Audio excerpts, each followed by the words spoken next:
नमस्कार दोस्तों, स्वागत है आपका मेरे चैनल पे। दोस्तों, जैसा कि आप जानते हैं कि अभी सिंगापुर के अंदर एक एयर शो हुआ था जिसमें इंडिया के एलसीए तेजस फाइटर जेट ने भी हिस्सा लिया था और अपने मैनूवर करने की और बहुत सी क्षमताओं को दिखाया था और बहुत से लोगों को, डिफेंस फील्ड से जुड़े एनालिस्ट को इम्प्रेस भी किया था। तो ऐसे में दोस्तों मलेशिया की निगाहें थी इस शो के ऊपर, स्पेशली दोस्तों उन फाइटर जेट के ऊपर जिनके अंदर एलसीए तेजस भी शामिल था, क्योंकि उन्हें अपने लिए एक लाइट कॉम्बैट एयरक्राफ्ट खरीदना है।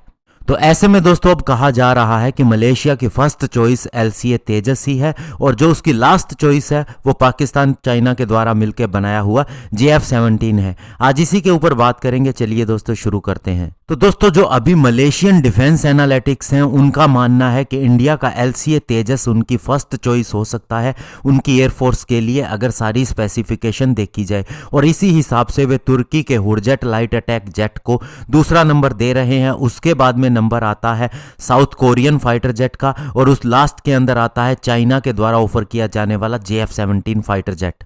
और आपको बता दें कि रॉयल मलेशियन एयरफोर्स के टेंडर के हिसाब से उन्हें 18 लाइट कॉम्बैट एयरक्राफ्ट चाहिए।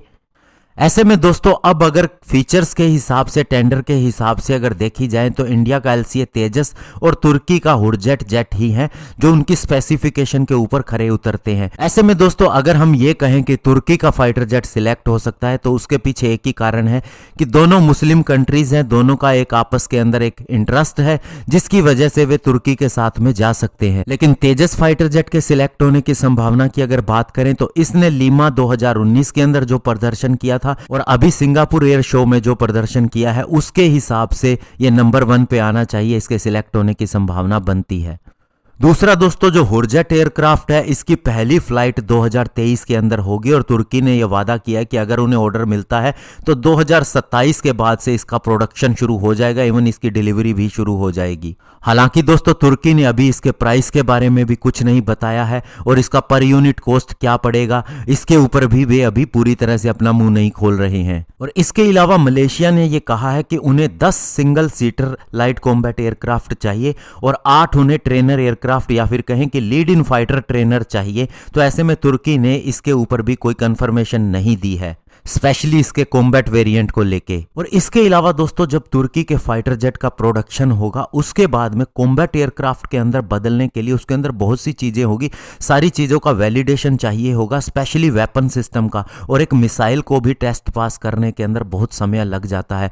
इसके अलावा इसका AESA रडार होगा, इसके अलावा मिड एयर रिफ्यूलिंग प्रोब होगी, इन सभी के बाकायदा टेस्ट होते हैं, उनके अंदर टाइम लगता है और वे पहली ही बार में सफल भी नहीं हो जाते। तो ऐसे में ये केवल एक पेपर के ऊपर ही है अगर हम कहें कि फाइटर जेट तुर्की बना रहा है, जबकि एलसीए तेजस का प्रोडक्शन शुरू हो चुका है। MK-1A के लिए पूरी तैयारी है जो इसका पूरी तरह से कॉम्बैट वेरिएंट है जिसे हम शुरू करने जा रहे हैं और इसके लिए सिर्फ इंतजार हो रहा है कि तेजस MK-1 का प्रोडक्शन पूरा हो जाए जो कि 40 की संख्या में ऑर्डर दिया गया है।